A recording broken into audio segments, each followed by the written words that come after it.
Agree or no, disagree? When you hear an obese person or morbidly obese person say, I don't eat very much, everything I eat just seems to turn to fat. Sometimes just the smell of food seems to put weight on me. I have a low metabolism. So, do you tend to agree or okay, but? Now, in this video, we'll look at why one of our most common beliefs, low metabolism adds weight, is just a convenient myth that helps keep us fat. But first, let me introduce myself. Hi, I'm Jason Stanley, a research social scientist focusing on field research and clinical trials on obesity. I'm here to help you understand and then heal that unrelenting urge to eat. It's just that nagging urge having you eat when you're not hungry and way past when you're full. We call that urge the food monster. Now, I suffered from yo-yo overweight and obesity for decades. I've been where you are now. And my job here is giving you freedom from your food monster. So let's dive in.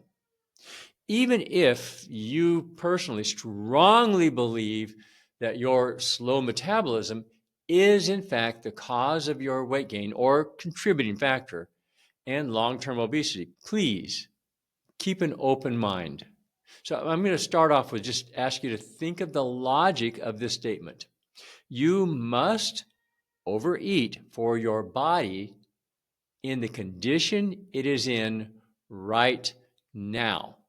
So to kind of support that logic, we're going to talk about a couple of stories. These are made up stories and they're different situations, but I'm telling them just to kind of make the point, if you will. So first, we'll look at a normal weight twin female college students. As twins, they're basically the same with health and metabolism. They're young, strong, healthy. Now, one is a PE major. She's heavily into sports. She's on the beach volleyball team where they have to play in the sand and just burn up calories like they're free. And so she has daily practice and games on the weekend. She also spends at least 1 hour in the gym every day. Now, her pre-med twin sister spends her hours studying at her desk all day, and most evenings are in the library. On the weekends, she's a serious Netflix binger. The PE major will generally eat more food and stay slim easier than her pre-med twin sister. Most people wouldn't argue with that. These two young ladies date normal weight twin brothers. One is a PE major and he's on the gymnastics team, and the other is a pre-law, and they're matched up, PE to PE and pre-med to pre-law. They have the same lifestyles as the young women. Again, the PE major needs more food than his pre-law twin, just burns more calories throughout the day. So we have to ask the question, is it men or women who needs more food to be healthy? Well, no contest, actually. It's the men. They're bigger.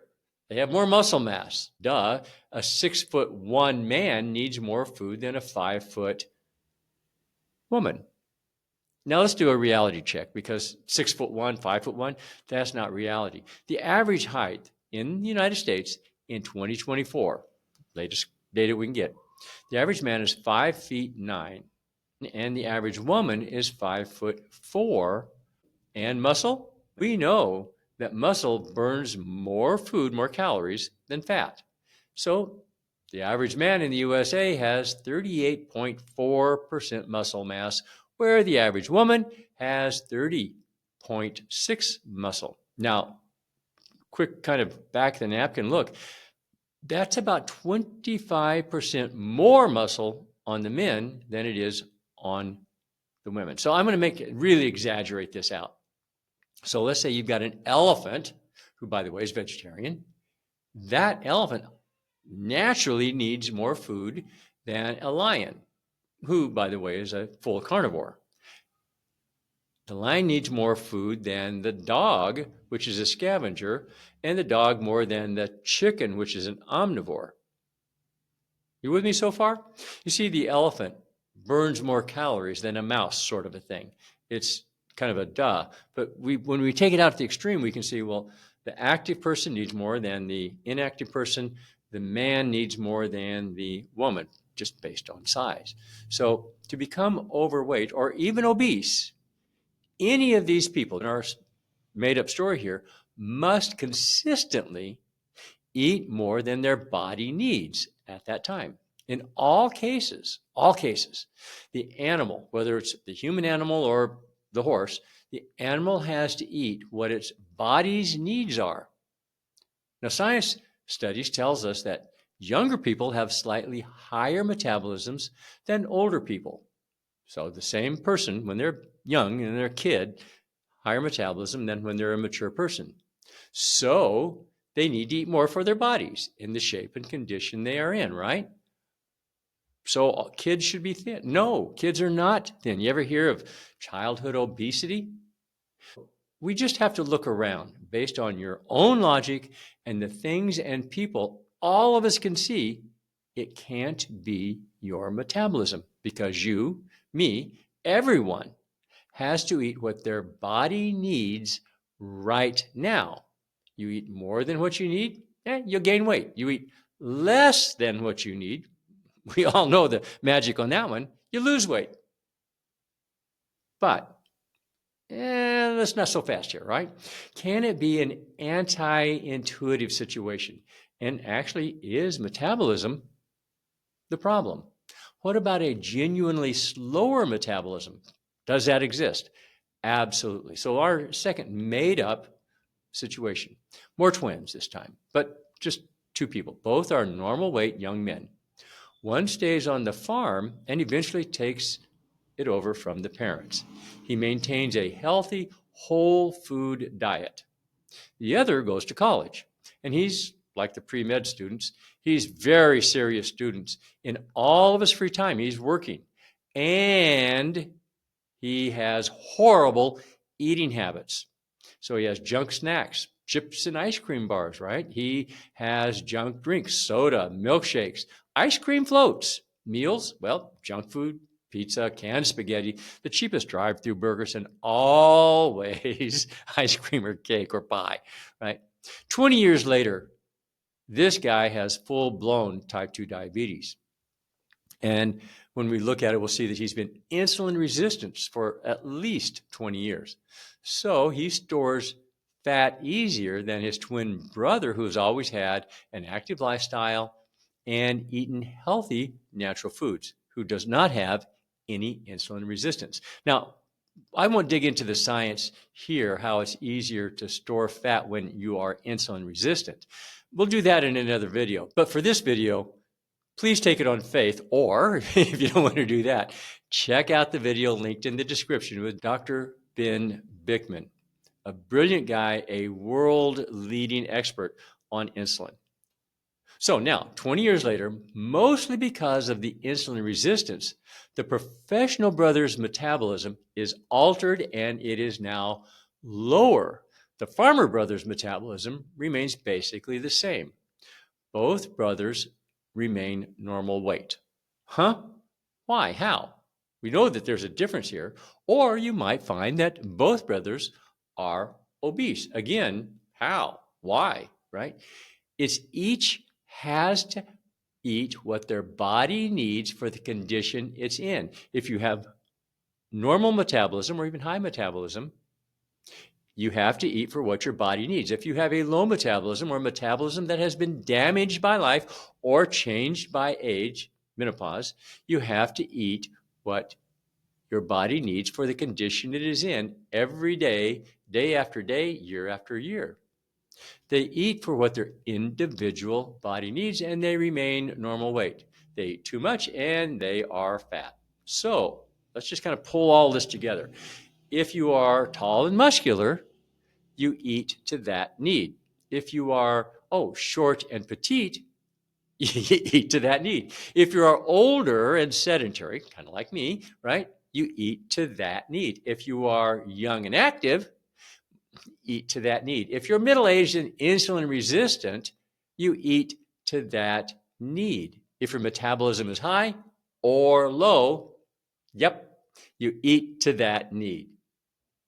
That's the piece where we're going to look at logical arguments. So yeah, they're made up stories, but they represent the real world.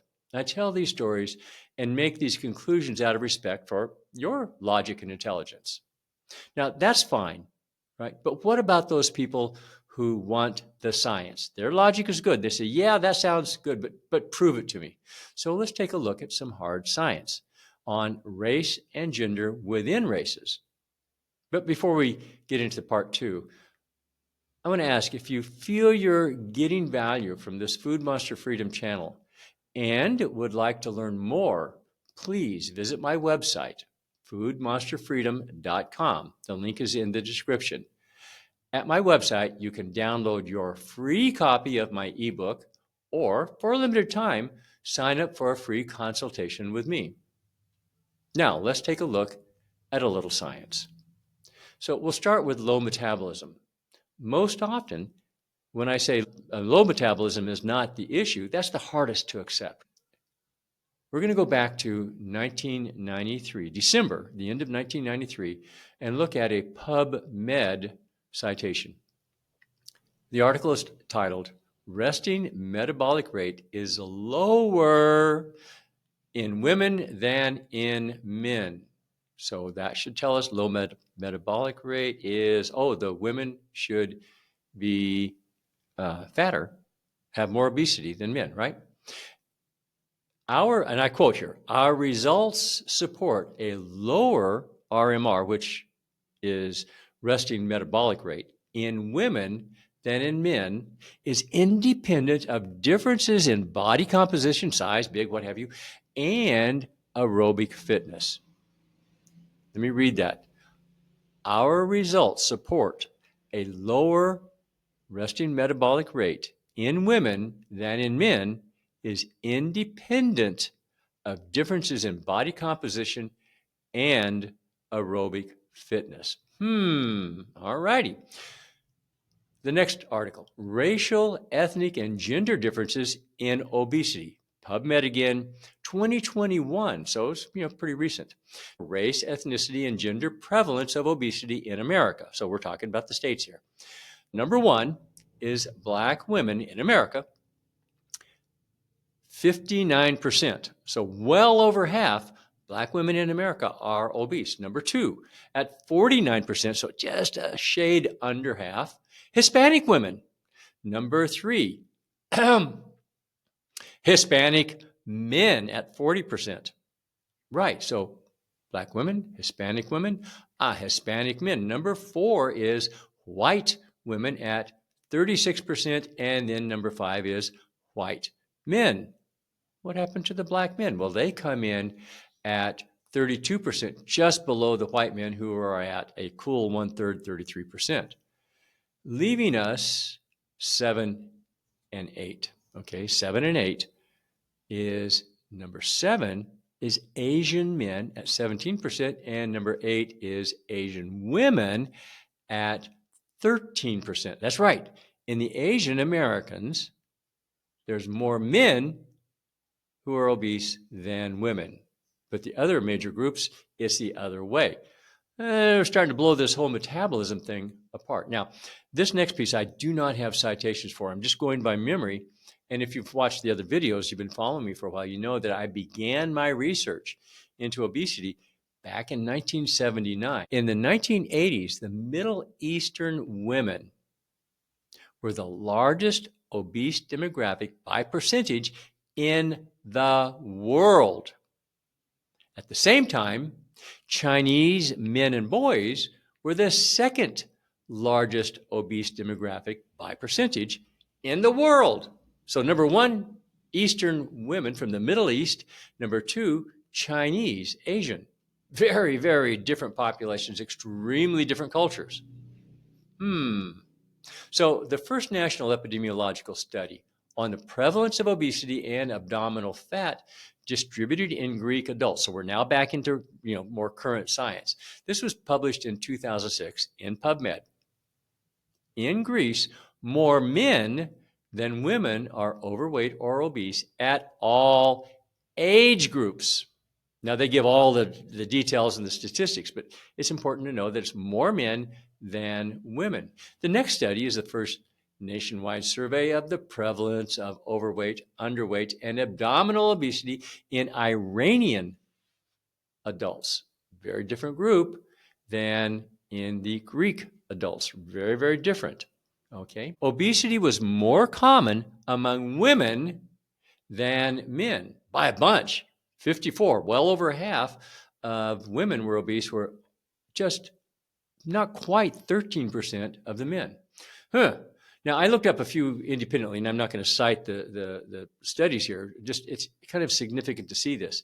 In South Korea, men, there are 8.8% who are obese, and women who are 5.6. Now, remember, we started off with the research on metabolism, that women have lower metabolism than men. So that would fit, right?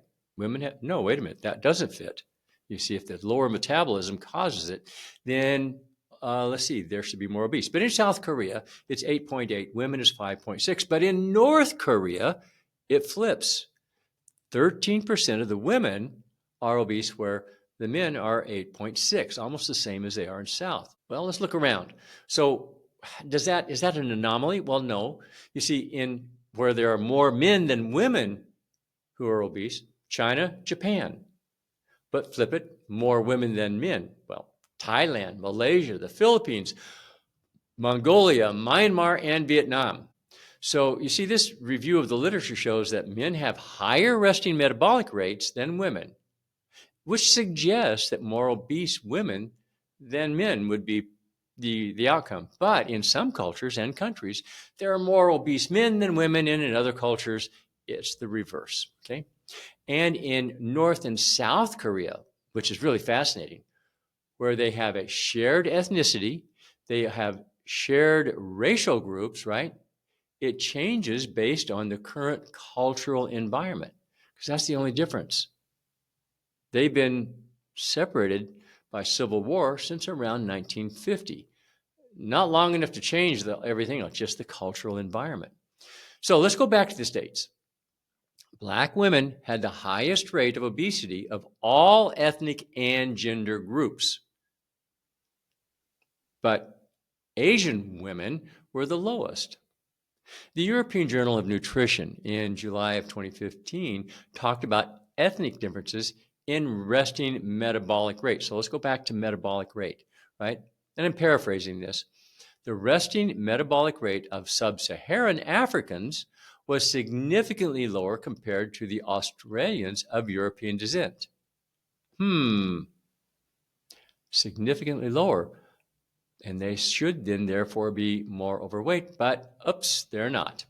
Bottom line, there is no correlation at all, either what we can just kind of think about logically or that's shown in the actual data of the science.